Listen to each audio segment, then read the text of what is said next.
నేరుగా ఆ వాక్యం దగ్గరికి వెళ్ళిపోదాం. 27వ కీర్తన 4వ వచనం నేను చదువుతున్నాను, మీరు జాగ్రత్తగా వినండి.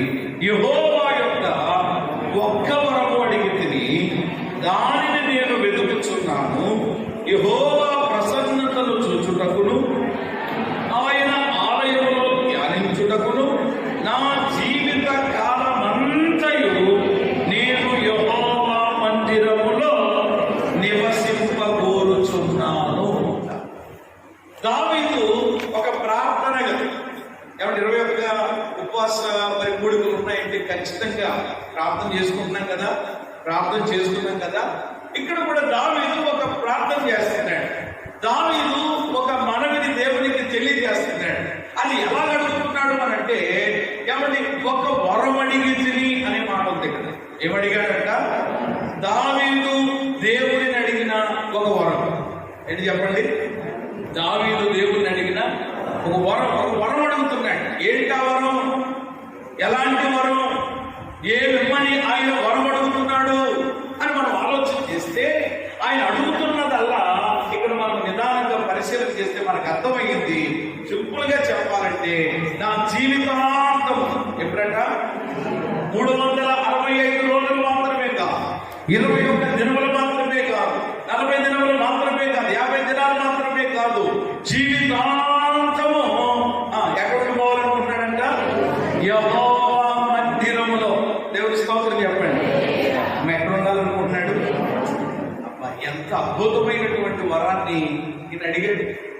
అసలు నేను అనుకుంటాను, దావీదు దేవుడిని అడగడానికి, వింటున్నారు జాగ్రత్తగా నా మాటలు, దావీదు దేవుడిని అడగడానికి ఇంకా వేరే అంశాలు ఏమి లేవు ఆయనకి.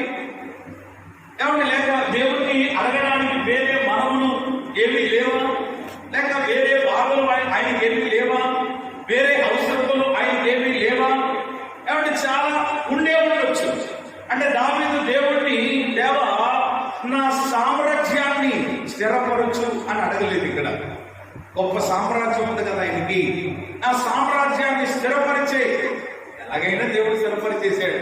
దావీదు అడిగినా అడగకపోయినా దావీదు పట్ల దేవుడు చేసిన వాగ్దానం ఏంటంటే, నీ సంతానాన్ని, నీ సింహాసనాన్ని చెప్పండి ఏం చేస్తానన్నాడు? మాట్లాడరేమా? స్థిరపరుస్తానన్నాడు. దేవుడు ఆల్రెడీ స్థిరపరిచేశాడు. అయితే ఇక్కడ దేవుడిని, దేవా నా సామ్రాజ్యాన్ని, నా యొక్క రాజ్యాన్ని స్థిరపరచు అని అడగలేదు.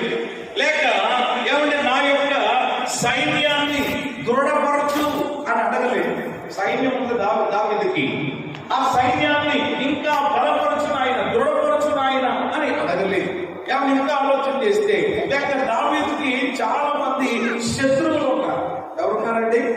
వాళ్ళు ఫిలిస్తీన్లే కావచ్చు, వాళ్ళు తన సొంత మావే కావచ్చు, సొంత కొడుకులే, ఎవరైనా శత్రువులు ఉన్నారు. కాబట్టి ఆ శత్రువుల మీద నాకు జయమియు అని దేవుడిని అడగలేదు. లేకపోతే దేవా నా సంపదలను ఇంకా పెంచు అని అడగలేదు. అంటే ఇవన్నీ మీరు ఆలోచన చేయండి ఒకసారి. నా సామ్రాజ్యాన్ని స్థిరపరచమని అడగలేదు, నా సైన్యాన్ని దృఢపరచమని అడగలేదు. ఏమన్నా ఇంకా మనం ఆలోచన చేస్తే, నా సంపదలు పెంచు అని అడగలేదు. ఇంకా చెప్పాలంటే నా ఇంటిని దీవించు అని అడగలేదు. మరి ఏమడిగాడు? అట్లాడేమా వాక్యం చదివిన వాళ్ళు అడగండి, అది చెప్పండి. ఏమడిగాడు? దేవా నీ ప్రసన్నతను చూసేటట్లు, అయ్యా నీ యొక్క ఆవరణంలో నిన్ను ధ్యానించుటకు నా జీవితాంతము కూడా నీ మందిరములో ఆ వరమైన ఆయన. ఎంత అద్భుతమైనటువంటి ప్రార్థన అండి నిజంగా. ఎంత ఏమంటే ఆత్మీయమైనటువంటి ఒక ఉన్నతమైనటువంటి స్థితికి దావీదు వెళ్ళాడో, ఏమంటే ఇక్కడ దేవుడిని అడిగిన విధానాన్ని బట్టి అర్థమవుతాం. ఇంకేమి మరేమీ అడగలేదు. అలాగని దేవుడు ఏమంటే దావీదు యొక్క సామ్రాజ్యాన్ని స్థిరపరచకుండా ఏమనలేదు. ఏమంటే అలాగని చెప్పి ఆయనకి సంపదలేమి ఇవ్వకుండా వాటిని పెంచకుండా ఉండలేదు. ఇప్పుడు నేను చెప్పేవన్నీ దేవుడు చేసేసాడు. కానీ దావీదు వాటిని ఏమీ అడగట్లేదు. ఏమడుగుతున్నాడు చెప్పండి? నీ మందిరంలో ఉండే భాగ్యమైన, నీ పాదాల దగ్గర కూర్చుని ధన్యత అంతే చాలు. అది ఎలాగ అడిగాడంట? వరముగా అడిగాడు. చెప్పండి, ఎలాగ అడిగాడు? అడగడమే కాదు, అడిగి తిని దాన్ని ఏం చేస్తున్నాను? వెతుకుతున్నాను. అడిగాడు, చెప్పండి, వెతుకుతున్నాడు. అడిగే సులువేలేదు, వాళ్ళ అడిగే సులువు మీద తిరగలేదు, అడిగి వెదకుచున్నాడట. మన అంశం ఏమిటి అనంటే, ఒకటి అడుగుచున్నాను. అందరు చెప్పండి, ఏమడుగుచున్నాను? ఒకటి.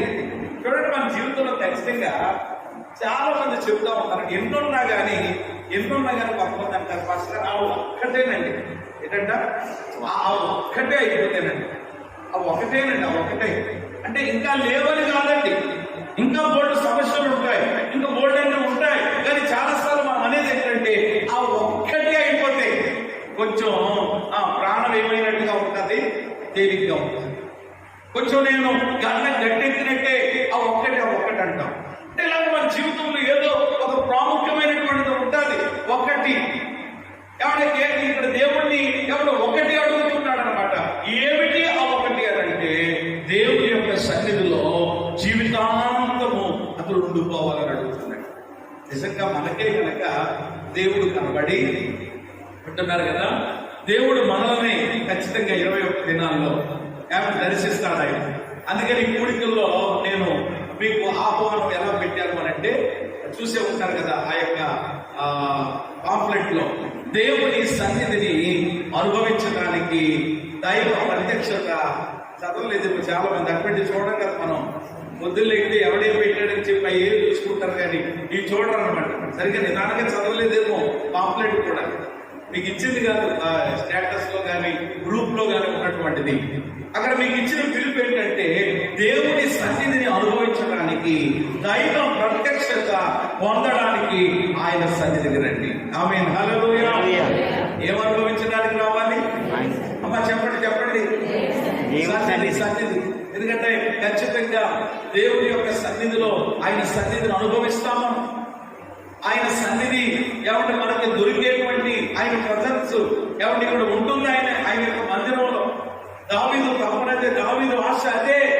నిజంగా 21 దినాల ప్రార్థనా కోడికల్లో దేవుడే కనుక మీకు కనబడి దర్శనమిచ్చింది, నా కుమారి లేక నా కుమారుడా, ఏం కావాలి మీకు, కోరుకో అని చెప్పి దేవుడు మన దగ్గరకు వచ్చి అడిగితే వెంటనే మనం ఏం చెప్తాం? ఏమంటే మనకి అసలు ఇంకెంత కంగారంటే, ఇంకా ఎవరు దేవుడే కనుక వచ్చి వరం ఇస్తానంటే కొంతమంది ఏమైపోతారనమాట, ఉబ్బు తప్పింపైపోయి ఏమిరామన్నమాట. కంగారు వచ్చేందుకు ఒకరికి ఏమంటే అలా 10 లక్షలు అలా పెట్టి ఏమంటే మరి ఎన్ని కావాలని తీసుకోబట్టి ఒక మామూలు ఉండదు, ఇక్కడ షేక్ అయిపోతుంది ఒకసారి. అంటే ఒకసారి అర్థం కాదనమాట మరి. అంటే దేవుడే వచ్చి వరం ఇవ్వమని అడిగితే, లేక ఏమన్నా కొన్ని వరాలు అలా మన ముందు పెట్టి తీసుకోమని అడిగితే కన్ఫ్యూజ్ అయిపోతాం మనం. ఏం చేయాలి అర్థం కాదు అసలు. ఒక వ్యక్తి దగ్గరికి ఇలాగే ఒక వ్యక్తి దగ్గరికి దేవుడు వచ్చి అడిగాడట, ఓ భక్తుడా, నీ భక్తి నీకు చాలా పెంచాను, చాలా అద్భుతమైనటువంటి భక్తి చేస్తున్నావు, చాలా విశ్వాసం కలిగి ఉంటున్నావు, కోరుకో, నీకేం కావాలో కోరుకో అన్నాడు దేవుడు. అంటే వెంటనే ఆ వ్యక్తి ఏం చేశాడంటే, దేవుడా నేను ఏది పట్టుకుంటే అదేమైపోవాలి. చిన్నప్పుడు వెళ్ళలేదేమో మీరు, చిన్నప్పుడు చదువుకున్నప్పుడు ఈ కథ మనందరికీ తెలిసి, పట్టిందల్లా ఏమవ్వాలట, బంగారం. పట్టుకున్నదల్లా అంటే దేవుడు ఎలాంటి వాడంటే, అడగమని పిలుపునిచ్చాడంటే అడిగిన తర్వాత ఇంక మళ్ళీ ఆయన దగ్గర వేరే ఇచ్చేస్తాడంటే, ఇంకా ఇచ్చాడు బాగున్నాడట అంతే. ఏమంటే ఇచ్చాడు బాగున్నాడట. ఇంకా ఇతనికి ఇంటికి వచ్చేసినట్టే కంగారు ఆగలేదు అనమాట. ఏం కంగారు? నిజంగా దేవుడు నాకు వరం ఇచ్చాడా, వరం ఇస్తే అది అవునా కాదా అని చెప్పి వెళ్ళి ముందు కుర్చీలో ఏమంటే కుర్చీలు పట్టుకుని వద్దామని కుర్చీ పట్టుకున్నాడట. మామూలు చెక్క కుర్చీ కాస్త ఏమైపోయింది ఓయ్ అనుకున్నాడు. ఇక బామో నిజంగా దేవుడు ఉన్నాడు ఏదో అనుకున్నాను అని ఇంకా చూడండి కంగారు ముందు వంటగదిలోకి వెళ్ళిపోయాడట. వంటగదులు ఏముంటాయి? స్త్రీలు కదా మీరు అందరూ ఆకులు ఉంటాయి, మొత్తం అన్ని పట్టేసుకున్నారండి. అన్ని ఏమైపోయినాయి, ఇంకా తలతలాడేస్తున్నా. ఇక బెడ్రూమ్ లోకి వెళ్ళిపోయాడు, ఇక కంగారు లేదు. ఏమండి అద్భుతమైనటువంటి మంచం అప్పటికే అది ఏమంటే అది వెళ్ళి అలా పడుకోగానే ఏమైపోయింది అనమాట, అది బంగారం మంచం. ఈ అన్ని పట్టుకున్నప్పుడు మనోడికి ఏమొస్తుంది, కింద నుంచి మెట్లు పైకి వచ్చినప్పుడు కొంతమందిగా అమ్మాయా అంటారు కదా. ఇవన్నీ పట్టుకుని అన్ని టెస్టింగ్ చేయడం కాదు, మొత్తం అంతా బంగారం అయిపోవాలనుకున్నాడు. అంతా అయిపోయింది. దాహం అనుకుని ఏమేమి మంచినీళ్ళు తీసుకురా పట్టుకు చక్క పెట్టిందండి. ఏమంటే అలా పట్టుకుని మంచినీళ్ళు అలా తాగుతా అనుకున్నాడు. ఏమైపోయింది? మంచినీళ్ళు కాదు. ఇదేంటి మంచినీళ్ళు కూడా బంగారమా? మంచినీళ్ళు తాగడానికి కూడా అవకాశం లేదా? సరేలే, బాగా ఆకలి హత్తున్నప్పటికే భోజనం పెట్టు, భోజనం చేస్తాను అని అన్నం ఖర్చు దగ్గర కూర్చుని ఆ భోజనం తిందామని అలా చేయబెట్టేటప్పటికి భోజనం ప్లేట్ కూడా ఏమైపోయింది? అయ్యో ఇది కూడా అయిపోయింది. ఒక పక్కన సంతోషం, పక్కన ఏమైనా పోయింది. సర్లే ఆకలి తర్వాత చూద్దాం అని అనుకున్నప్పుడు లోపల సాయంకాలం అయింది. అప్పుడే స్కూల్ నుంచి పాప వచ్చింది. డాడీ అంటూ పరిగెట్టుకుంటూ వచ్చింది. పప్పా అని చెప్పేలాగెళ్ళి వెనక్కి ఇలా పట్టుకున్నాడు. పట్టుకునేటప్పటికి చెప్పండి ఏమైపోయింది? ఎవరో కూతురు కూడా ఏమైపోయింది? బంగారు బొమ్మ అయిపోయింది. ఇంకా మా నోడికి ఏమి లేదు చెప్పండి, ఇక మతి లేదనమాట. బంగారం సంగతి అలాగ ఉంచండి. మనసు బంగారమైనా, కొంచెం బంగారమైనా, ఏమండి కంచం బంగారమైనా, అన్ని బంగారం అయిపోయినా, ఏమండి ఓ పక్కన ఆకలి, ఓ పక్కనేమో ఏమండి కుమార్తె కూడా వెళ్ళిపోయింది. ఇంకెంటనే మళ్ళీ పరిగెట్టాడట ఎక్కడికి? దేవుడి దగ్గరికి వెళ్ళిపోయి మళ్ళా మోకాళ్ళు వేసేసాడు. దేవా దేవుడి దగ్గర వచ్చేసాడు. ఏంటి ప్రభా, నేనేదో అనుకున్నాను కానీ నా పొద్దున ఆయన నాకు ఇక ఈ వరం వద్దు ఆయన, పట్టుకున్నదల్లా బంగారం అవ్వాలన్నాను కదా. ఇప్పుడు మళ్ళా నేను అడుగుతున్నాను, నేను పట్టుకునేవన్నీ ఇదివరకు ఎలా ఉన్నాయో అలాగే అయిపోయేలాగా సహాయం చెప్పన్నాడట. దేవుడు ఇచ్చారు అన్నాడట. దేవుడు స్తోత్రం చెప్పాడు. ఎందుకు ఈ మాట మీకు తెలిసిందే? ఎందుకు జ్ఞాపకం చేశామంటే, మనం వరం అడగమని దేవుడికి అవకాశం ఇస్తే, ఇంకా చూడండి మొత్తం లీస్ట్ అనమాట. కిరాణా పట్టి చూశారు మీరు ఎప్పుడైనా? ఎందుకు చూడండి మొత్తం లీస్ట్ ఉంటుంది లైన్ కావాలగా. ఇంకా మొత్తం అంతా పెట్టేస్తాం. ఇంకా అన్ని ఇదిగో నాయన, అదిగో నాయన, అక్కడ నాయన, ఇక్కడ నాయన, ఇది నాయన, అది నాయన, బిడ్డకి నాయన, మరి కోడలికి నాయన, అల్లుడికి నాయన, మనవడికి నాయన, ఒకటి కాదు మొత్తం అట్లా వచ్చేస్తాం. నేను ఇవన్నీ అడగకూడదని ఏం చెప్పడం లేదు. వీటి గురించి మనం ప్రార్థన చేయకూడదు అనేటువంటిది అంశం అనేటువంటిది కాదు. కానీ మన థింకింగ్ ఎలా ఉంటుంది, మన ఆలోచన విధానం ఎలా ఉంటుంది, మనం దేవుడిని అడిగేటువంటి విధానం ఎలా ఉంటుంది, ఇవన్నీ దేవుడు ఇవ్వడని కాదు, ఇవన్నీ దావీదుకు దేవుడు ఇవ్వలేదని కాదు. అడగకపోయినా చెప్పండి, దేవుడు దావీదుకి అన్ని ఇచ్చాడు. మనం ఆరాధించేటువంటి దేవుడు సమస్తమును గడిచిన దినాల్లో చెప్పాను ధారాళముగా దయచేసే దేవుడు. గట్టిగా దేవుడు స్తోత్రం చేయాలి. హల్లెలూయా. ఇక్కడ మనము నేర్చుకోవాల్సినటువంటి ఒక కీలకమైనటువంటి అంశం ఏంటంటే, ఏమడుగుతున్నాం దేవుడు? ఎవరిని అడగొచ్చు మంచిదే, కాదనడం లేదు. కానీ దావీదు వీటన్నిటి దగ్గరికి వెళ్ళలేదు. దేవుడు అడుగుతున్నాడు, దావీదు దేవా ఒక వరం అడుగుతున్నాడయ్యా, ఒక్కటే అడుగుతున్నాడయ్యా. అదేంటంటే నా జీవితాంతం నేను ఎక్కడ ఉండిపోవాలి? మందిరంలో ఉండిపోవాలి, ఈ సన్నిధిలో ఉండిపోవాలి. ఆయనకి కోట లేదని కాదు, రాజకోట ఉంది. ఏమంటే అద్భుతమైనటువంటి ఉన్నతమైనటువంటి ఆ యొక్క గృహము, రాజగృహం ఆయనకు ఉంది. సకల సౌకర్యాలు ఆయనకు ఉన్నాయి, సకల సంపదలు ఆయనకు ఉన్నాయి. చిటికేస్తే చాలు ఎవరు వచ్చేస్తారు, అన్ని తెచ్చేస్తారు. ఏ ప్రయాసపడకలేదు. కానీ ఎన్ని ఉన్నా అవన్నీ ప్రక్కన పెట్టి దావీదు అంటారు, దేవా నా జీవితాంతం నీ మందిరంలో బ్రతికేస్తాను. దావీదు కట్టండి దేవుని మందిరం అంటే చాలా పిచ్చండి. ఏమంటే పిచ్చండి, కొంతమందికి ఏయో పిచ్చులు ఉంటాయి, రకరకాల పిచ్చులు ఉంటాయి, ఏమంటే రకరకాల విధానాలు ఉంటాయి. కానీ దావీదు అంటే ఎక్కువగా అందుకని చూడండి, ఈ కీర్తనలో ఎక్కువగా దావీదు రచించినటువంటి కీర్తనలో ఎక్కువ దేని గురించి మాట్లాడే మాటలు ఉంటాయి? మందిరం గురించి. మందిరానికి వెళ్తున్నామని చెప్తే నేను సంతోషించానంటాడు 122వ కీర్తనలో. ఇలా చాలా చాలా చాలా ఏమంటే మాటలు మనం కీర్తనలో చూస్తాం. ఇది దేవుడిని అడుగుతున్నాడు. అసలు ఏమంటే ఈ యొక్క వరాన్ని దేవుడిని ఇతను అడగడానికి ఏంటి కారణం? ఎందుకు అసలు అడుగుతున్నాడు?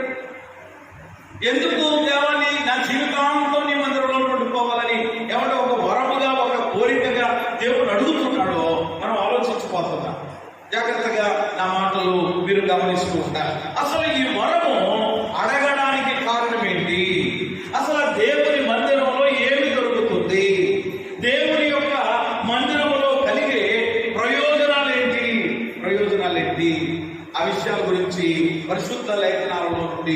ఒక్కొక్కటిగా నేను మీకు జ్ఞాపకం చేయాలని నేను ఇష్టపడతాను. అందుకని మొదట చెప్పాను, ఇప్పుడు కూడా చెప్తున్నాను, మీరు ఉపవాసం ఉన్నారా లేదా అది వేరే విషయం, కానీ మీరు దేవునితో ఈ విలువైన సమయాలు గడపాలి. ప్రభు మనల్ని ప్రేమిస్తున్నారు, ప్రభు మన యందు శ్రద్ధ నిలుపుతూ ఉంటారు, ఎవరు ప్రభు మనల్ని పట్టించుకుంటున్నారు, ఎవరు దేవుని మందిరంలో ఉంటుండటం వలన చెప్పడం మనకి ఎవరి నష్టమా లాభమా? చెప్పండి ఏంటి? లాభమే, ప్రయోజనమే. దేవుని మందిరంలో ఉండడం ద్వారా ఎవరి నీకే ఎవరి బెనిఫిట్స్ అన్ని, నీకే కొన్ని ప్రయోజనాలు ఉన్నాయి, ఎవరి సకల ఆశీర్వాదాలు, ఎవరి సకల సమృద్ధి ఉండేటువంటి స్థలం ఏమిటి అంటే దేవుడి సాక్షి. అందుకని వాక్య మందిరం గురించి చాలా మాటలు ఉన్నాయి. దినవృత్తాంతాల గ్రంథంలో ఉంటుంది, ఈ స్థలమందు చేయబడు ప్రార్థనల మీద చెప్పండి ఎవరి కనుదృష్టి? దేవుని కనుదృష్టి. అంటే దేవుని కనుదృష్టి నిలిచే స్థలం ఏంటి చెప్పండి? దేవుని మందిరం. ఏమి నిలిచి ఉంది ఇక్కడ? ఎప్పుడు ఆయన కనుదృష్టి ఉంటుందన్నది ఆయన మందిరం మీద, ఆయన సన్నిధి మీద. అంటే బిల్డింగ్ మీద కాదు, వచ్చిన నీ మీద అర్థం. భవనం మీద కాదు, వచ్చినటువంటి నీ మీద ఆయన కనుదృష్టి పడుతుంది అనమాట. కాబట్టి దేవుని మందిరంలో ఎవరిని ఉండాలని ఆయన అంతగా తహతహలాడడానికి, కోరుకోవడానికి, ఒక వరముగా అడగడానికి కారణం ఏంటంటే దేవుని మందిరంలో కలిగే ప్రయోజనాలు ఏంటో దావీదుకు బాగా తెలుసు. దేవుని మందిరంలో దొరికేటువంటి ఏమంటే ఆ లాభాలు ఏంటో ఆయన బాగా తెలుసు. అందుకనే ప్రత్యేకంగా దేవుణ్ణి ఒక వరంగా అడిగాడు. దానిని అడగడమే కాదు, అడిగాడు, ఏం చేశాడంట? అందుకని యేసయ్య కూడా చెప్పారు కదా, అడుగుడి వెతకుడి, అడగాలి, ఏం చేయాలి చెప్పండి. ఇక్కడ ఇతను అడిగాడు, చెప్పండి దేవుడు ఏం చేస్తున్నాడు? దాన్ని పొందుకున్నాడు. ఏమిటి అసలు దేవుని మందిరంలో కలిగే ప్రయోజనాలు ఏంటి? ఉపవాసం పెట్టుకున్నాం, ఆ అంశం అయిపోయి చూసేసాం. ఏంటంటే పాస్టర్ గారు అసలు ఎందుకు నేను రావాలండి? కొంతమంది అంటారు దేవుడి సన్నిధి రావడానికి కూడా కోరుకునేవాళ్ళు, ఏమిటి మాకేంటి అంటారు. అంటే మా మానవ బుద్ధి, మానవ నైజం ఏంటంటే ఏమన్నా ప్రతిదానికి మనకి ఏం కావాలన్నమాట? లాభ ప్రయోజనం కావాలి. అది లేకపోతే మనము ఇది అవ్వలేదు. అందుకని మాకేంటండి అని అంటారు. మాకేంటి అని అంటే ఏమో ఇదిగో దేవుడి వాక్యం చెప్తాం, కలిగే ప్రయోజనాలు ఉన్నాయి, కలిగేటువంటి లాభాలు ఉన్నాయి. ఏమంటే లేఖనాల్లో మనం పరిశీలన చేస్తే చాలా సంగతులు నేర్చుకోవచ్చు. ఈ రాత్రి మనకు ఉన్నటువంటి సమయాన్ని బట్టి ఒక మాట నేను మీకు జ్ఞాపకం చేస్తాను. రేపు రాత్రి మరొక మాట కానీ, మరొక 2 విషయాలు కానీ, 3 విషయాలు కానీ ధ్యానం చేద్దాం. అసలు దేవుని మందిరంలో కలిగే ప్రయోజనాలు ఏంటి? ఇక్కడ రావడం ద్వారా దేవుడి సన్నిధిలో దేవుడితో సహవాసం చేయడం ద్వారా మనకు ఒరిగేది, మనకు జరిగేది ఏంటి? రండి యెషయా గ్రంథం. బైబిల్లో వారు చక్కగా చూడాలి. రాసుకునే మంచి అలవాటు ఉన్న వాళ్ళు ఓ మంచి పుస్తకం కానీ, ఒక మంచి డైరీ కానీ పెట్టుకుని ప్రత్యేకంగా 21 దినాలకి సరిపడేటట్టుగా ఒక తెల్లని పుస్తకం, ఏమండి 10 రూపాయలు 20 రూపాయలు పెట్టి అవసరమైతే కొనుక్కుని, ఓ పెన్ను కూడా కొనుక్కుని, రాయగలిగిన వాడు, చదవగలిగిన వాడు చక్కగా లైన్గా రాసుకుంటే ఏదో ఒకరోజు మీకు ఉపయోగకరంగా ఉంటాయి. ఏదో చెప్తా ఉంటారులే, మనం ఏదో వినేద్దాం అని అనుకుని దేవుడి మాటల్ని ఎక్కడ మీరు అశ్రద్ధగా నిర్లక్ష్యం చేయడానికి వీలు లేదు. అది మీకు క్షేమకరంగా ఉంటుందని ఒక మాటగా జ్ఞాపకం చేస్తున్నాను. రండి నిదానంగా మనము దేవుడి వాక్యాల్ని పరిశీలన చేద్దాం. యెషయా గ్రంథము 2వ అధ్యాయం 2-3 వాక్యాలు చదువుకుందాం.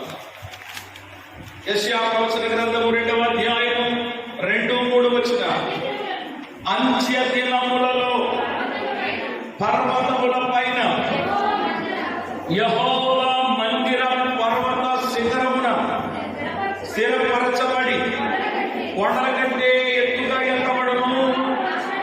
ప్రవాహము వచ్చినట్లు సమస్త అన్య జనులు దానిలోనికి వస్తారు. ఆ కాలాన సియోనులో నుండి ధర్మశాస్త్రము, యెరూషలేము నుండి యెహోవా వాక్కు బయలుదేరు. జనులు గుంపులు గుంపులుగా వచ్చి యాకోబు దేవుని మందిరమునకు, యెహోవా పర్వతమునకు, అదిగో మనం వెళదాం రండి. ఎందుకంటే ఆయన తన మార్గముల విషయమై మనకు బోధించును, మనము ఆయన త్రోవలలో నడుచుకొని చెప్పుకుందురు. దేవుని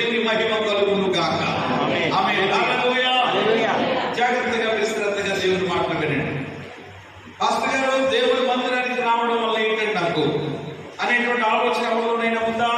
ఇదిగో దేవుడి వాక్యం ఎంతో స్పష్టంగా చెప్తుంది.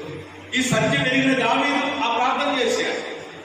ఆ విలువలు ఎరిగినటువంటి దావీదు దేవుడిని ఒక వరముగా అడిగాడు. దేవుడి మందిరంలో ఉండాలి, ఎక్కడో ఉండాలని కోరుకోలేదు, ఎక్కడెక్కడో నివాసం చేయాలని ఆయన ఆశపడలేదు. ఏంటి కారణం? ఇదిగో దేవుడి వాక్యం చెప్తుంది ఏంటంటే అంత్య దినములలో. ఏ దినాలండి? అంత్య దినాలంటే ఏంటి అర్థం? అంత్య దినములంటే చివరి దినములు, లాస్ట్ డేస్ అంటారు. ఇప్పుడు ఏ దినాల్లో ఉన్నాం మనం? ప్రస్తుతం మనకున్నది ఏ దినాలు చెప్పండి? అంత్య దినాలే, అంత్య దినాలే, అంత్య దినాలు, కడవరి దినాలు, కడవరి కాలం ఇది, చివరి దినాలు ఇవి. యేసయ్య రాకడ బహు సమీపంగా ఉన్న దినాల్లో ఉన్నాం. అందుకనే చూడండి, మీరు ఏ వాడైనా వెళ్ళండి, ఏ ఊరైనా వెళ్ళండి, ఎక్కడికైనా వెళ్ళండి, ప్రియమైన దేవుని బిడ్డలారా, ప్రతి మందిరంలో ఈ నెల రేపు నెల మీరు ఆ రోజు ఈ రోజు లేదు. ఇదివరకు అయితే ఎలా ఉండేదంటే సంవత్సరానికి అప్పుడు పెట్టుకోవాలండి, సంవత్సరానికి ఇప్పుడు పెట్టుకోవాలి, ఎలాంటివి ఉండేవి. మీరు ఎక్కడైనా చూడండి 365 రోజులు కూడా దేవుని మందిరంలో చెప్పండి ఏం జరుగుతానే ఉన్నాయి? ప్రార్థనలు జరుగుతానే ఉన్నాయి. స్తోత్రం చెప్పండి. తలుపులేసే పని లేదా, తాళం పెట్టే పని లేదా, ఇప్పుడు కూడా ఏంటంటే అప్పుడు కూడా ఏది లేదు, ఇంకా వచ్చేయాలి, అవకాశం లేదు. కదండి, నా వైపు చూసి పిల్లలు ఏమంటే ఏమి లేదు. కానీ చివరి దినాలివి, చివరి దిన ఆదివారం మాత్రం తలుపులు తీస్తామండి, తాళం వేస్తాం, తర్వాత అప్పుడు కుదరదు, ఏమి లేదు. ఇక చివరి దినాలివి, ఆఖరి దినాలివి. ప్రభు రాకడెప్పుడో, మన పోకడెప్పుడో చెప్పండి. తెలుసా? తెలిస్తే కొంచెం చెప్పండి. పోనా లేదు. అందుకని బైబిల్ చెప్తుంది ఈ దినమే, ఈ రోజే, ఇప్పుడే ఇదే అవకాశం మనకు. అంతే. ఏమవుతుంది రేపు ఉంటామో లేదో మనకి ఎవరికి కూడా తెలియదు. కళ్ళ ముందే చూస్తున్నాం. అయ్యో మొన్న చూశానండి మా పాంక్షలు ఎంత ఇదిగా ఉన్నాడండి, మొన్నే కనబడ్డాడండి, నిన్నే మాట్లాడాడండి, ఆ మొదలేనండి, అప్పుడే ఇలాగా అని ఈరోజు చెప్పుకుంటున్నటువంటి పరిస్థితులు ఎంతో మంది ఉన్నారు. ఎంతో మంది ఏమండి మరి బలమైనటువంటి వాళ్ళు ఎంతో మంది ఈ లోకంలో పేరు ప్రఖ్యాతులు గడించిన వాళ్ళే ఇదైపోతుంటే ఏమండి ఏమాత్రము కూడా ఏమండి ఈ లోకము మనకి శాశ్వతమైనటువంటిది కాదు అనే సత్యం మనకు తెలుసు. అయితే ఇవి అంత్య దినాలు కనుక, ఇవి చివరి దినాలు కనుక, ఇవి లాస్ట్ డేస్ కనుక ఇక్కడ ఏం జరుగుతుందనంటే ఒక ప్రవచనం నెరవేరుతుంది. ఇక్కడ ఏంటా ప్రవచనం అంటే అంత్య దినాల్లోనంట యెహోవా మందిరం అంట పర్వత శిఖరము స్థిరపరచబడి కొండల కంటే ఏమవుతుందట, ఎదుగా ఏర్పడుతుందట. అప్పుడు ఈ మందిరంలోని కంట ప్రవాహము వచ్చినట్లు, ఎవరో క్రైస్తవులు మాత్రమే కాదండి, ప్రవాహం వచ్చినట్లు సమస్త అన్య జనులు దానిలోనికి వస్తారు. చెప్పండి ఎక్కడికి వస్తారు? దానిలోని కంటే ఎక్కడికి? దేవుని మందిరంలోనికి రావాల్సిందే. కొంతమంది అంటే మాకు కాదండి, మేం కాదండి, మేమండి అనండి. ఇంకా మేము అదేమీ లేదు. ఇక ఇవి కడవరి దినాలు, చివరి దినాలు. వాక్యం చెప్పుకున్నట్లుగా ప్రతి మోకాలు ఆయన ఎదుట వంగాలి, ప్రతి నాలుక స్తుతించాలి. ఖచ్చితంగా అన్యుల గురించి ప్రార్థన చేస్తూ ప్రభు ఇంకా మానవం లేదు నాయన, ఇంకా వినడం లేదు నాయన అనుకుంటున్నాం. లేదు ఇక టైం వచ్చేసింది, సమయం వచ్చేసింది. అన్య జనులు కూడా ఇంకా మనం ఏమి పిలవలసినటువంటి పని ఏమీ లేదు. అమ్మ మీరు రండమ్మా, నరకం ఉందమ్మా, పాతాళం ఉందమ్మా, అలాగే అయిపోతారు, ఏమి అక్కర్లేదు. ఇంకా ఆఖరి దినాలు, చివరి దినాలు ఎవరి అన్య జనులైనటువంటి వారిని కూడా దేవుడు ప్రవాహం వలె మందిరంలోనికి చెప్పండి ఏం చేయబోతున్నాడు, నడిపించబోతున్నాడు. నమ్మిన వాడు స్తోత్రం చెబుతున్నాడు. అందుకని సంఘ సరిహద్దులు దేవుడు ఇదివరకు ఉండేదన్నమాట. ఎవరో అన్నారంట, బ్యాగ్లోకి వెళ్ళిపోతున్నారా ఎక్కడికి? అప్పుడు నేను అన్నాను, అమ్మ నువ్వు సమాధానం చెప్పడం రాలేదా నీకు? బ్యాగ్లో కలపవు. నేను అంతటా యేసయ్య కోటలోనికి వెళ్తున్నాను. స్తోత్రం చెబుతున్నాను. ఎక్కడికి? కోటది పేట ఏం లేదు. పేట గీట ఇవన్నీ జాంతారాయి, ఇటువంటి పరిస్థితులు ఏమీ లేదు. ప్రియమైన దేవుడు, ఎందుకంటే ఇది రక్షణ కోట, ఇది ఆశ్రయ కోట. ఆ దినాల పరిస్థితులు ప్రియమైన దేవుడు పోయాడు. నువ్వు ఎలాంటి వ్యక్తివైనా అవసరమైతే ఆ పేటలో ఉన్న ఆ కోటలోనికి చెప్పండి కాళ్ళు ఇచ్చుకుంటూ చెప్పండి ఏం చేయాలి? రానంటే కుదరదు ప్రేమ దేవుడు. కొంతమందికి ఇంకా ఈ గచ్చి పోదేమో. డాక్టర్ గారు ఎవరి ఆపరేషన్ చేయబోతున్నారట, ఈ చీరేద్దాం అనుకుంటున్నాడు ఆయన. బాబు ఆయన ఇది పొలం ఏంటి అన్నాను కదా, మొత్తం ఇంకా ఆపరేషన్ కుట్లేడు అనమాట.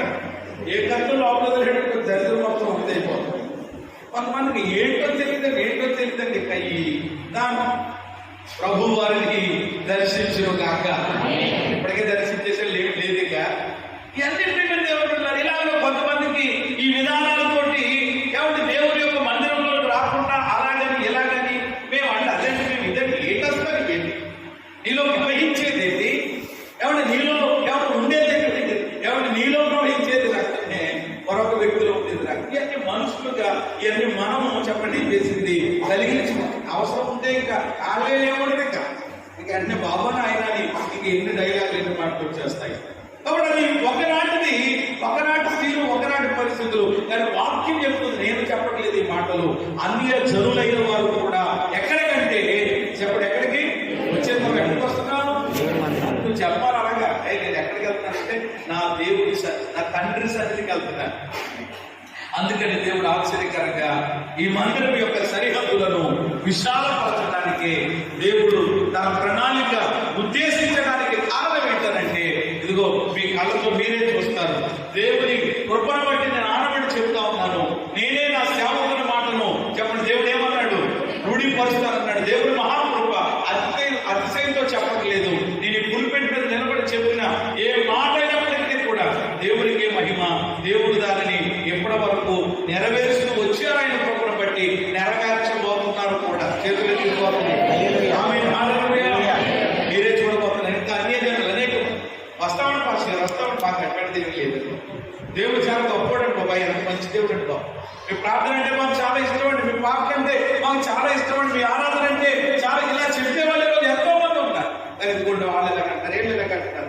ఈ బంధకాల్లో ఉన్నాడు దేవుడు అవన్నీ కూడా తెలియచేయబోతున్నాడు. ప్రియమైన దేవుడు బిడ్డలారా, ఆ తర్వాత ఆ పైన వేసినటువంటి తర్వాత ఇంక చూడండి మందిరం అంతా నన్ను అడిగితే అది కూడా ఒకవేళ సరిపోయేటువంటి ఏమంటే పరిస్థితి, అంటే అది కూడా నిండిపోయేటట్లుగా. ఎందుకంటే ఇది లేఖనది, ఇది మనుషులు కలిగి చెప్పే మాట అనుకో, ఒకవేళ దాన్ని ఏమంటే లెక్క చేయకపోవచ్చు, తీసేయచ్చు. ఇది దేవుడి మాట. అంత్య దినములలో ఏమంటే ప్రజల మందిరంలోకి చెప్పండి ఎలా వస్తారట, ప్రవాహము వలె వచ్చుదురుగాక, నడిపించబడుదురుగాక. దేవుడు చేస్తారు, అది దేవుని కాదు. అందుకని ఏసై చెప్పారు కదా, తండ్రి ఆకర్షించుకుంటేనే కానీ ఎవడు నా దగ్గరికి. ఈరోజు మనం వచ్చామంటే ఏదో పెద్ద అని ఏమీ లేదు. మళ్ళీ ఇక్కడ మనం కాలు ఎగరేయడానికి అతిశయించడానికి ఏమీ లేదు. అది కూడా ఏంటంటే దేవుడు ఆయన మహాకృప చేత మనల్ని ఏం చేశాడు చెప్పండి, ఆకర్షించుకున్నాడు. అలాగే నీ భర్తను ఆకర్షిస్తాడు, అలాగే నీ భార్యను ఆకర్షిస్తాడు, నీ పిల్లలను ఆకర్షిస్తాడు. మొండి హృదయాలు, కఠిన హృదయాలు ఉన్నాయి కదా, వాళ్ళని కూడా దర్శించి ఆయన సన్నిధికి ఆయనే ఆకర్షించుకుంటాడు. ఎందుకంటే ఇవి లాస్ట్ డేస్, ఇవి చివరి దినాలు.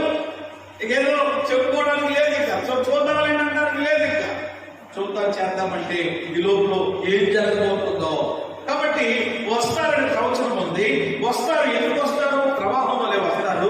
3వ వచనంలో ఏమనుంది, జనులట గుంపులుగా వచ్చి ఎలా వస్తారట, ప్రవాహంలా వస్తారు, గుంపులుగా వస్తారు.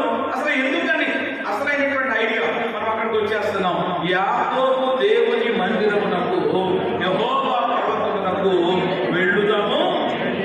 వాళ్ళు మళ్ళా చెప్పుకుంటారట, వెళ్దామండి. ఎక్కడికి వెళ్తాం? దేవుని మందిరానికి వెళ్దాం.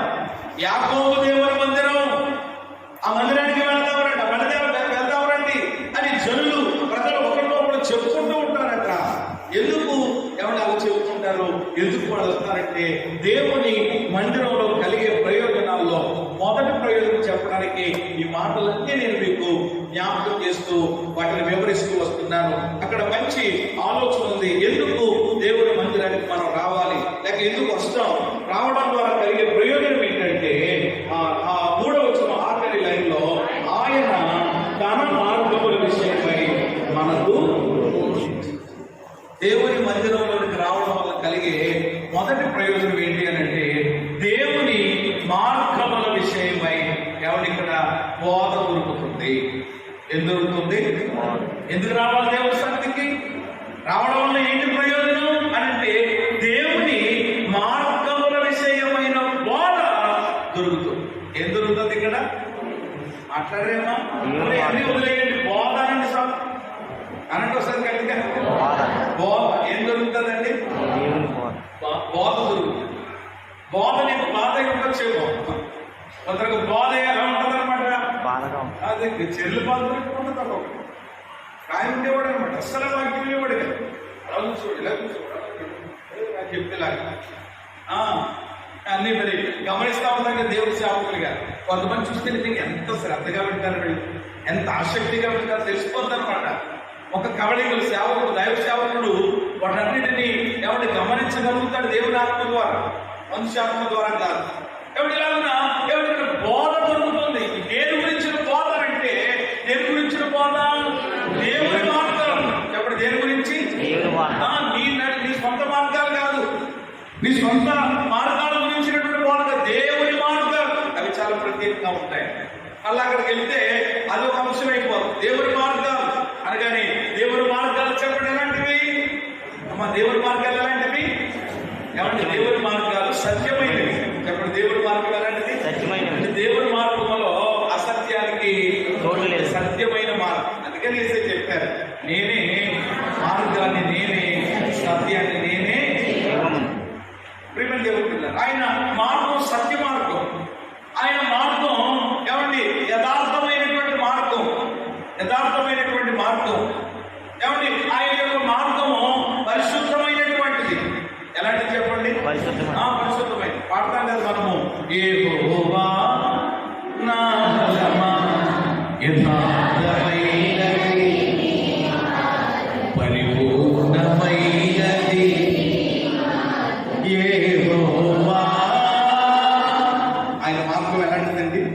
యథార్థమైనది, సత్యమైనది, న్యాయమైనది, నిత్యమైనది. ఇలా చెప్పుకొని వెళుతుంటుంటే లేఖనాల్లో చాలా విషయాలు ఇర్మీయా గ్రంథంలో ఉంటుంది. మేలు కలుగు మార్గం అనేటువంటి మాట. ఏ మార్గం?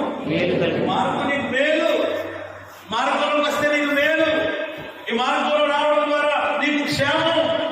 ఇంకా ఆలోచన చేస్తే ఈ మార్గం మనలను ఎక్కడికి నడిపించేది అని అంటే మోక్షానికి, నిత్యత్వానికి, వైకుంఠానికి మనలను నడిపిస్తారు. అక్కడికి నడిపించే ఏకైక మార్గం ఈ భూమి మీద ఏదైనా ఉంది అని అంటే చెప్పండి, అదేంటనమాట?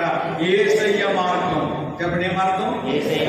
ఆ మార్గం. అందుకని చెప్పారు కదా యేసయ్య, నేను తప్ప లేక నా ద్వారా తప్ప ఎవడును తండ్రి దగ్గరికి, ఆయన ద్వారా తప్ప, ఈ మార్గంలో తప్ప, ఏమంటే ఈ రూట్లో తప్ప నీవు తండ్రిని చేరుకోలేవు, నువ్వు దేవుడిని చేరుకోలేవు, పరలోకం చేరుకోలేవు. ఇంకా వేరేదైనా ఉందంటే చెప్పండి, ఏమంటే అవకాశం లేదు, అవకాశం లేదు. అందుకని ఈరోజు ప్రతి ఒక్కరూ చెప్పండి, ఏమంటే తెలియకపోయినా అంధకారంలో ఉన్నప్పుడు అలాగే ఉంటారు, ఏమంటే మనోనేత్రాలు వాళ్ళు వెలిగించబడలేనప్పుడు అలాగే ఉంటారు. కాబట్టి అలాగే ఉంటారు. కానీ వాళ్ళకి అర్థమవుతా ఉంది. దాని ఒక ఆయన అంటాడు, ఏమంటే మన ద్వారపూడిలోనేనండి పాస్టర్ గారు ఇంతకు ముందు ఒక ఆయన కలిసినప్పుడు సాక్షి చెప్పు, అయ్యి బాబా ఆయన ప్రతి సంవత్సరం అసలు ఏ సంవత్సరం కూడా మాలేయకుండా లేడండి ఆయన. అసలు అన్ని మాలలు వేసినటువంటి వాడు మనకు కనపడ్డాడండి. నన్ను అడుగుతున్నాడు, ఈ మధ్య కాలంలో నేను ప్రభుత్వం తెలుసుకున్నాను, నేను కూడా మందిరానికి వెళ్తున్నాను అని అంటే నేను చాలా ఆశ్చర్యపోయానండి పాస్టర్ గారు అని చెప్తున్నాడు. ఇలాగ మన గ్రామంలో ఎక్కడికో వెళ్ళకపోతుంది, ఎక్కడికో వెళ్ళకూడదు. మొన్న స్వీట్ స్టాల్ ఉన్నది కదా, వాళ్ళిద్దరు అన్నదమ్ములు కూడా వాళ్ళ సాక్ష్యం కొన్నిసార్లు ఒకసారి ఎవరైనా అక్కడ వాళ్ళ వీధిలో ప్రార్థన పెట్టినప్పుడు చెప్పారు, వినే ఉంటారు. నిజంగా వాళ్ళు వెయ్యలేని ప్రతి సంవత్సరం అంట రెగ్యులర్గా అన్ని మాలలు ఎందుకుంటే అన్ని కూడా చేసుకున్నారు. ఈరోజు వాళ్ళు ప్రభువు తెలుసుకున్నారు. ఎవరు ఈరోజు దేవుడు వాళ్ళని ఏమాత్రం కూడా విడిచిపెట్టలేదు. చక్కని స్థితిలో ఎవరు దేవుని మార్గాల్లో నడిచే కృప ఎవరి ప్రభు గారికి ఇచ్చారు. కాబట్టి ఈ మార్గము ఎవరి పరలోకాన్ని చేర్చే మార్గం, జీవాన్ని నడిపించే మార్గం. అందుకని ఇక్కడ వస్తే ఏం జరుగుతుందంటే దేవుని మార్గముల విషయమై ఏం దొరుకుతుందన్నమాట? బోధ దొరుకుతుంది. చెప్పండి, ఏం దొరుకుతుంది? బోధ. నువ్వు ఎక్కడికైనా వెళ్ళు, ఎక్కడైనా కూర్చో, ఏమంటే బోధించేవాళ్ళు ఎవరైనా ఉన్నారా? ఉండొచ్చు. ఏ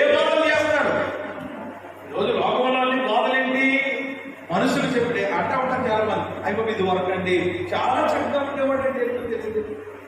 ఈ మధ్యాహ్నం బాబు వాళ్ళతో కలిసిన తర్వాత మొత్తం ఇదైపోయాడండి. అంటే లోకంలో ఎక్కడ సుబోధ అంటారు. సుబోధ అనగా అర్థం ఏంటంటే ఏ బోధ చెప్పండి?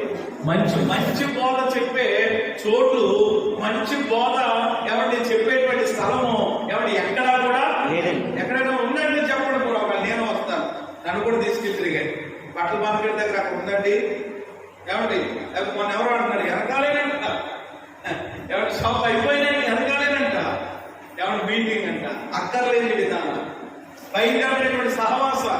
ఈరోజు ప్రియమైన దేవుడు ఉంటారా, సుబోధ ఎవరి మంచి బోధ మనకి ఎక్కడా దొరకదు. ఆ దొరికే స్థలమే చెప్పండి ఏంటనమాట, నువ్వు బాగుపడాలంటే చెప్పండి ఏం చేయాలన్నమాట, దేవుని మందిరానికి రావాలి. నువ్వు బాగుపడాలంటే దేవుని బోధ విన. దేవుని స్తోత్రం చెప్పండి. ఆయన ఎలా అన్నాడు, దేవుని మాటలు విని చెడిపోయిన వాళ్ళు ఎవరు లేరండి. ఇక్కడికి వస్తే నీకు మంచిగా నేర్పించబడుతుంది. ఇక్కడ ఒరే బాబు త్రాగుతున్నావా త్రాగవద్దు, తిరుగుతున్నావా తిరగవద్దు, చక్కగా మంచిగా ఇక్కడ చెప్పబడతా. నువ్వు చక్కగా నడవడానికే బోధించడం జరుగుతా. ఎవరిని మంచి భవిష్యత్తు కలిగి ఉండడానికే ఎవరు దేవుడు ఎవరు తెలియజేస్తా ఉంటాడు. కాబట్టి ప్రేమ దేవుడు కదా, దేవుని మందిరంలో కలిగే ప్రయోజనం ఏంటి అంటే దేవుని మార్గాల విషయమైన బోధకులు ఉంటారు. అది దొరుకుతుందని ఏమన్నా మరియమ్మకు బాగా తెలుసు కాబట్టి మార్తమ్మ విస్తారమైన పనుల్లో ఉన్న ఈమె మాత్రం ఎక్కడ కూర్చుంది చెప్పండి. సంఘాల్లో ఖచ్చితంగా ఇద్దరు ఉంటారండి, అక్క చెల్లెలు. ఖచ్చితంగా అక్క చెల్లెలు ఇద్దరు ఉంటారనమాట. ఎవరంటే ఒక ఆమె ఎవరు మార్తమ్మ, రెండవది ఎవరు అంటే పేర్ల గురించి నేను చెప్పట్లేదు, పేర్ల గురించి కాదు, అంటే ఆ క్యారెక్టర్స్ అనమాట. ఆ గుణాలు కలిగిన వాళ్ళు ఖచ్చితంగా మందిరంలో ఉంటారు. ఎవరి రోజు ఈ యేసుక్రీస్తు మహిమ మందిరంలో మార్తమ్మలు ఉన్నారు, మార్తమ్మ కాదు మార్తమ్మలు ఉన్నారు. అంటే కారణం ఏంటి, 21 దినాలు ప్రార్థన జరుగుతున్నా ఇంకా చాలా మంది ఏంటి తోమడం, చెప్పండి కడగడం, వండడం, తినడం ఏంటనమాట. ఒక్కొక్కరికంతా తెల్లారి లేచిన కాడి నుంచి సాయంత్రం దాకా ఏం చెప్పండి ఇంకా పనే పని అంట. ఇంకా పనే ఈరోజు 3 పనులు బాగా ఎక్కువైపోయినాయి ఏంటంటే స్త్రీలకి. మొదటి పని ఏంటంటే ఏమన్నా ఇంటి పని అంట. మంచిదే, ఇంటి పని చేసుకోవాలి, వెళ్ళాలంటేనే ఇంటి పని చేసుకోవాలి, ఇంటి పని అంట. రెండవది ఏంటంటే ఏమన్నా మంచి పూట వచ్చిందట, ఒంటి పని అంట. ఏ పని అండి? కొంతమంది ఇంటి పని ఎలా ఉన్నా కానీ ఒంటి పనికి చాలా ఆ టయ్యానికి 2 వేయాలంటే వేసేయాలి, ఆ టయ్యానికి ఏదో పెట్టాలంటే పెట్టేయాలి. ఒక ఆవిడ ఒక ప్రార్థన చేయడానికి వెళ్ళలేదు, లవత్తులు అయ్యారంటే నాకు వచ్చి తడుచుకున్నాను నేను. ఇక్కడ బొట్ట కింద ఉన్నానమాట నేను ఎత్తి మీద పక్కన వచ్చింది అంటే పక్కడికి అంటే ఏమిటేంటి కాకపోతే ఉండండి అడిగారు అన్నారు. ఎత్తి మీద ఏమైనా ముసుకేసుకుంటే మళ్ళీ మొత్తం అంతా అండి లేదు కొడుక. అంటే ఈరోజు ఇంటి పని ఎవరు ఒంటి పని రకరకాల పనులు సామెతల గ్రంథంలో ఉంటుంది.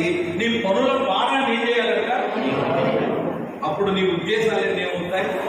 నీ ఉద్దేశాలు సఫలం అవ్వాలంటే నీ పనులు కాస్త ఏం చేయాలా అక్కడంటే. అసలు దిబ్బాసుకుంటాలన్నప్పుడు మొత్తం ఇంట్లో నన్ను అడిగితే ఇదివరకు ఉండేదంటే అది లేదు ఇప్పుడు.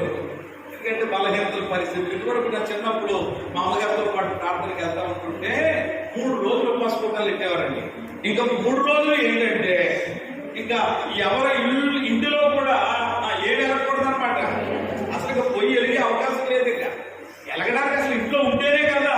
3 రోజులు ఎక్కడ మాకు గొప్పడే కానీ అన్ని బయటకు వెళ్ళిపోవడమే. ఇక మందిరంలోకి వెళ్ళిపోయి గుడికి వెళ్ళిపోయి ఇంకా ఆ 3 రోజులు అక్కడే. 3 రోజులు అంటే ఏం పెట్టేవారు కదా. అసలు పొద్దున్నగా ఇంట్లో పెడతారేమో, బజ్జీలు పెడతారేమో ఏముండేది కాదు. కాబట్టి మంచినీళ్ళు ఇచ్చేవారు అంటే ఆగాలిగా. తాగాలనుకున్న వాళ్ళు చెప్పండి ఏం చేయడం. దేవుని మహాప్రభు ఏంటంటే అంత చిన్న వయసులో కూడా మంచినీళ్ళు తాగి 3 రోజులు ఉపవాసం ఉండడానికి ఆ రోజుల్లో దేవుడు నాకు సహాయం చేశాడు. దేవుని స్తోత్రం గొప్పతనం కాదు. ఆ రోజుల్లో చిన్న వయసు మంచినీళ్ళే. పాస్టర్ గారు అమ్మగారు అన్నమాట కాకేసి చిన్నపిల్లల కదా మంచిదారు నీళ్ళు ఏదో మొత్తం మీద అదే అయితే ఇప్పుడు ఆ రోజుల నుండి ఈ రోజులు కాదనుకోండి బలహీనతలు వచ్చాయి, షుగర్లు వచ్చాయి, చెప్పండి ఇంకేమొచ్చాయి, బీపీలు వచ్చాయి, రకరకాలు వచ్చాయి. అందుకని ఒకవేళ నీ బలహీనతలు బట్టి ఒకవేళ నీవు ఏమంటే ఉపవాసం చేయకపోవచ్చు వేరే విషయం. కానీ దేవుడు పెట్టారు ఇక్కడికి రావడం ద్వారా నీ పనుల భారాన్ని దేవుడి మీద పెట్టి నీవు దేవుని యొక్క సన్నిధిలో కూర్చోవడం ద్వారా ఏం మార్తమ్మ గారు పనుల్లో ఉంటే మరియమ్మ గారు ఎక్కడ కూర్చున్నారు చాకి యేసు. మీరు ఆ మాటలన్నీ తెలుసు కాబట్టి నేను వివరించట్లేదు, అక్కడ అర్థం లేదు. యేసు పాదాల దగ్గర కూర్చుని ఏమింటుంది అక్క? బోధ. ఏమింటుంది చెప్పండి? బోధ. ఏమంటే బాధగా ఎంచుకోకూడదు. బోధ మన బాధలన్నీ తీర్చేస్తారు. బోధ వింటే బాధలన్నీ పోతాయి. బోధ వింటే బాగుపడతాం. బోధ వింటే మంచి భవిష్యత్తు మన జీవితాల్లో ఉంటుంది. బోధేనండి మన జీవితాల్లో ఏ కార్యాలైనా చేస్తే. అందుకని దేవుడి మందిరములో కలిగేటువంటి ప్రయోజనాలు ఏంటి అని అంటే ఇక్కడ ఏం దొరుకుతుంది చెప్పండి? సుబోధ, ఆరోగ్యకరమైనటువంటి బోధ. ఏ బోధ చెప్పండి? మళ్ళా బోధ అంటే చాలా బోధలు వచ్చేసింది. మళ్ళా ఆ బోధల దగ్గరికి వెళ్తే ఇంకా మామూలు రకరకాల బోధలు, ఎవరికి నచ్చిన బోధలు ఆడలు. మన ఎవరో చెప్తున్నారు, ఏమంటే ఆ మందిరానికి ఎందుకు వెళ్తారు అని అంటే ఆ పాస్టర్ గారు అట్లా ముందు అలాగనే చెయ్యాలని అంటాడట. ఏమివ్వాలి? చెయ్యవడం ఏంటి నాకు తెలియదు. దైవసేవకుడు దేవుడు ఆత్మచేత నింపబడితే చెప్పండి అవసరమైతే ఏం చేయాలన్నమాట?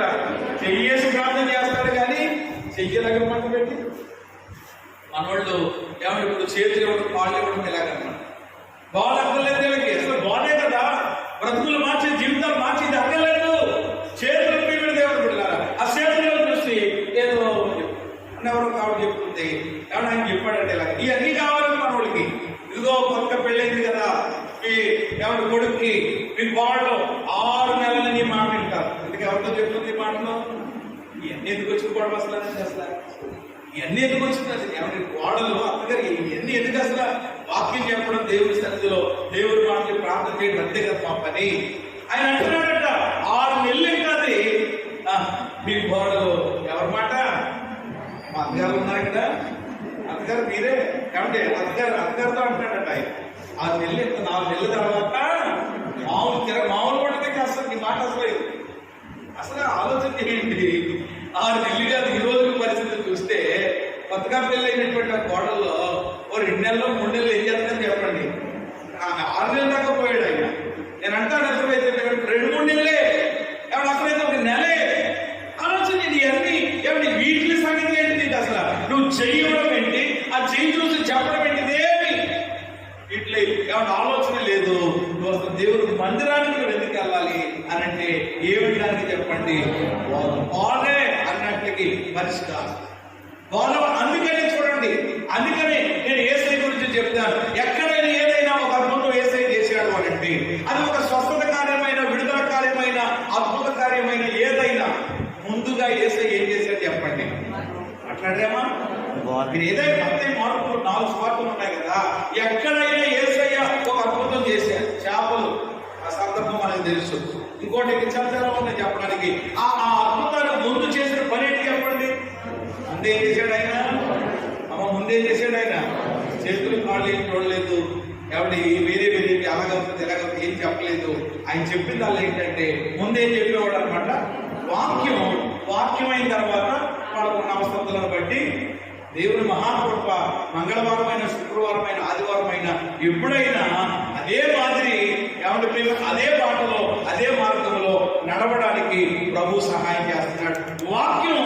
వాక్యం తర్వాత ప్రార్థన అంతే. ఎందుకంటే ఆ వాక్యమే చెప్పడం మనల్ని ఏం చేస్తుంది? బ్రతికిస్తారు. మన బాధల్లో నెమ్మదిస్తారు. త్రోవకి ఎలా ఉంటుంది? వెలుగుగా జీవితానికి అద్భుతంగా ఉంటారు. వాళ్ళు కొంచెం బాధగా అలాగని ఇలాగని సరి చేసుకోమంటారు, అలా ఉంటారు, ఇలా ఉంటారు. ఎలా ఉంటే ఏంటి? అది కాదు ప్రేమ దేవుడు పెట్టారు. ఆ బోధ వలన మంచి మార్గంలో నడుస్తా, మంచి మార్గాలలో నడవడానికి ఆ బోధ నీకు సహాయపడుతుంది. ఒకరోజు ఆశీర్వాదకరంగా నీ జీవితం ఉంటుంది, దీవెనకరంగా నీ జీవితం ఉంటుంది. కాబట్టి దేవుని మందిరంలో కలిగే మొదటి ప్రయోజనం చెప్పండి ఏం దొరుకుతుంది?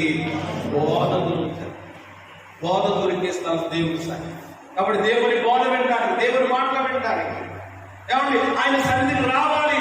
ఇది దావీదుకు తెలుసు కాబట్టి దావీదు దేవుడిని అడుగుతున్నాడు. ఏమడుగుతున్నాడు చెప్పండి? 1 వరం అడిగాడు.